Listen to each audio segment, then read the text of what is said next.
Thousands of entrepreneurs, business leaders, and innovators are meeting in Lagos this week for the Nigerian edition of the Global Mix under the Global Entrepreneurship Festival for 2025. Joining me to share the big picture on this and more is Dr.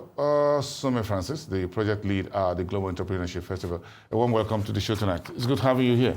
Thank you so much. I'm sure it's a very busy time getting things together.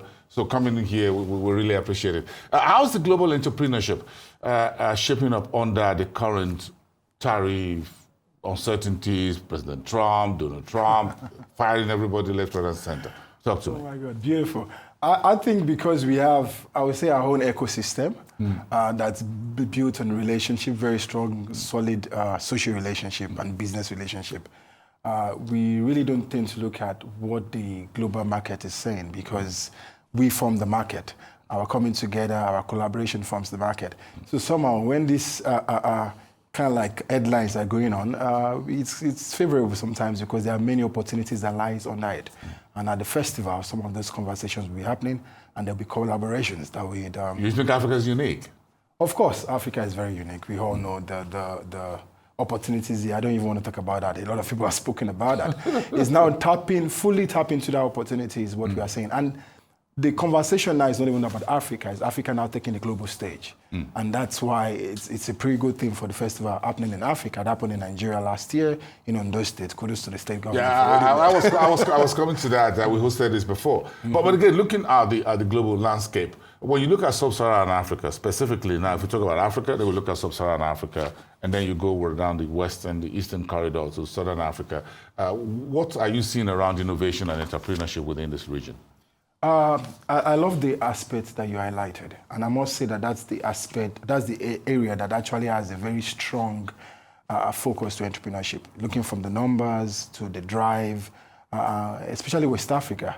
I would always say that if you're born in Nigeria and you're born an entrepreneur, it's either you're opening your father's shop when you were earlier, you're following your mother to the market, or you're going to your father to the farm. So that entrepreneurial drive has always been inside of us. In you. Yeah, you know what I'm saying? And the entrepreneurial stamina is another thing. Third mainland, let me not say third mainland bridge, but on our freeways, you see those guys carrying those things and running. That's entrepreneurship stamina. I don't think they can try that in 1 hour. They would really, elsewhere. You know what I'm saying? Elsewhere. So we have the stamina, we have the population. And the beautiful thing is the introduction of artificial intelligence has now even enhanced the intelligence of our young entrepreneurs. It's skyrocketed. You can see the magic everybody is doing right now. It has simplified how they're working. And with the GEF, collaboration is made easier. So let's go to the November event first in Ghana. How big is that going to be in terms of, then we're going to come back to Nigeria tomorrow. But yeah, it's 10,000 entrepreneurs is going to be in Ghana from all over the world, in Accra to be precise. And we have over 10 million virtual participants that will be on that event live. It's 12 events from the 12 events in the span of 3 days. That's why it's the biggest entrepreneurship event in the world. It's actually a festival. Yeah, it is a festival. So from the opening conference to the Global Leadership Forum on day 2, to the Global Recognition Award for outstanding entrepreneurs who have done amazing things globally. Then we have the fashion show, we have the Creative Innovation Expo, we have the pitching to investors, the deal rooms, and of course the closing concert on the final day. Is the money still coming in to entrepreneurship in Africa? Are we seeing money, not just from outside, but also local capital? Well, are we seeing money? I think from the first thing I would say is, let's even talk about the customers now. Are we seeing money from the consumers, the ones that we really wanted the money from? I would say yes, the market is huge, the opportunities are rising. And of course, many entrepreneurs, like I said, with the current trends that are happening, are tapping into it. Look at the creative economy, for example. That didn't exist in the past 10 years. There's a lot of opportunities happening there that never existed. You see a lot of young big boys now because of what the social media has done to their life. So I think the market has expanded and there's many more opportunities from the consumer. Now, because the market has expanded, that's gotten the investors' attention. I got it. Yeah, because you now have the consumers, you have the market, your total obtainable market is huger. And then the put all of that on technology. Yes, of course. It's a boom. Of course, and then the money comes in from both inside and outside. Okay, so Nigeria had hosted this event in the past. Talk to me about that. The resilience and innovation that you see around the Nigerian corridor. Well, that resilience must first start with the let's commend the state government of Ondo State that embraced it. It's the first state that did GEF. And I think when Ondo State got the license, it was a shocker. Really? Can Ondo State really do this? And they put it off amazingly. a lot of people from across the world got into the state. And of course, there's a lot of investment that even happened on that ground within those 3 days because of the ideas and innovation.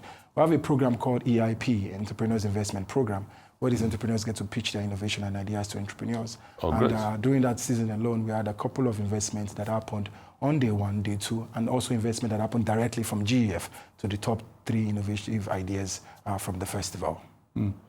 So in terms of what the this year will look like, in terms of if you talk about global entrepreneurship mix, as it were, that sounds more like a nightclub, mix the music, whatever it is, on the console. Is that it? Well, you got it right. Or it's more of a knowledge sharing investment? I think it's a mix of all. It's a mix of all, and we should never underestimate the kind of transaction that happened in a social gathering. We should never do that. I always say that networking is part of your business. You should actually have a budget for your networking. And there are deals you have to close as a CEO yourself. And it's in mixers like this that you find like minds to close that deals. So, and that's what that mixer is for, global leaders, business leaders, even in Nigeria. Now, the beautiful thing about the global business mixer is going across different countries, from Johannesburg, Durban, Atlanta, and many other cities across the world. One amazing thing that happens there is people then get to realize a lot of international businesses currently in that country. You know, we have a lot of expatriates in Nigeria, a lot of foreign business, foreign investors currently here. Mixers like this bring them into the room and you're like, oh, you're from Russia and you're actually here and we can actually do business, you know what I'm saying? So it brings different kind of entrepreneurs in that room. And of course, like you said, we mix it with knowledge and of course with collaboration and networking. In what aspects of entrepreneurship are you seeing the big moves outside music, entertainment? Beautiful. Artificial intelligence, of course. And that's the theme for this year's festival, the AI-powered entrepreneur creating a sustainable planet. Now, with AI, the beauty is we are now creating AI agents. And they said artificial intelligence will take the job, but agents will replace it. And humans are the ones creating those agents. Don't take my job. Anyway, maybe when you see your cloned AI and looks cuter than you, you might adopt it. But of course, you are standing. It will be very, very hard to get anything better than you are there. But of course, artificial intelligence is expanding the market, it's expanding the scope, and of course, it's creating more opportunities. Okay, so in what aspects of all we're talking about entrepreneurship would you like to see the government move the needle a little bit more to support? A lot of areas in entrepreneurship in Africa through sweat, what you call it, and all of that.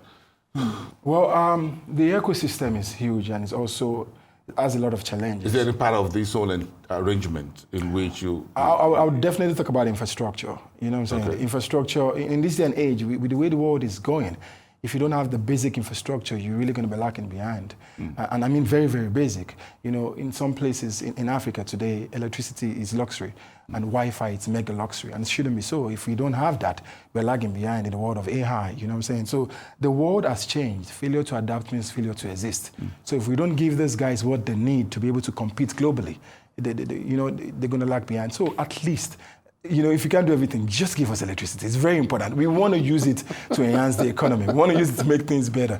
And of course, infrastructure. Many countries now have public Wi-Fi's on the road, on the street. And let's have that. And let's have hubs. Bus stops. Of course, you know what I'm saying. So let's have also a lot of hubs. Nigeria needs a lot of hubs. Thank God we built in Africa Silicon Valley, Entrepreneurship Village in Nigeria, in Ondo State. It's going to be spreading across Africa as well. You're working on that? Yes. That's also the cause of the GEF for poverty eradication. So the outcome is to create more Africa Silicon Valley across different cities in Africa. So with these incubation hubs, people can at least co-work, coexist, and of course collaborate. Yeah, so the world of entrepreneurship is no longer, I want to do it alone.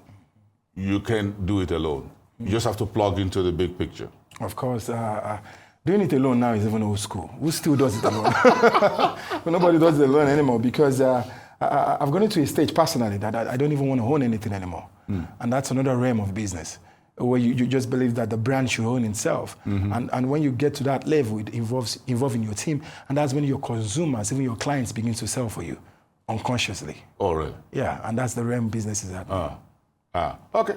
I'll stop by, grab a glass of drink and see if I have a place on that. But I'm looking forward to not just the Nigerian edition, but the big event in Accra, Ghana. That will be a very big one to see how the whole of Africa do come together. And I'm sure Nigeria hosted this last year, Ghana is hosting this year, so I'm sure you're going to move it to other African countries. There's a lot of bid, my brother. Currently, there's a bid between Saudi Arabia and Cape Verde, and South Africa has already keyed in for 2027. So the bid is massive because of the ripple effect of the aftermath of the festival. And of course, there's also bid on the mixers. So tomorrow is going to be very, very big. It's happening in Oriental Hotel. In Victoria Island, and we would love to see you there. It's okay. Thank you so much. It's good to have you, Dr. Sumi Francis. Thank you. Thank you very much. It's good to have you here. Thank you so much. And pushing Nigerian youth and every other person, including the adults, into entrepreneurship. We need as many more as possible on that bandwagon. It's just making Nigeria look good, very good, and helping create jobs and create mobilize capital, get people's creative abilities and innovation out of the brain despite the environment. You pro-entrepreneurship, I love that. Thank you. I've been talking to many of you. Get out of here. Okay, come out.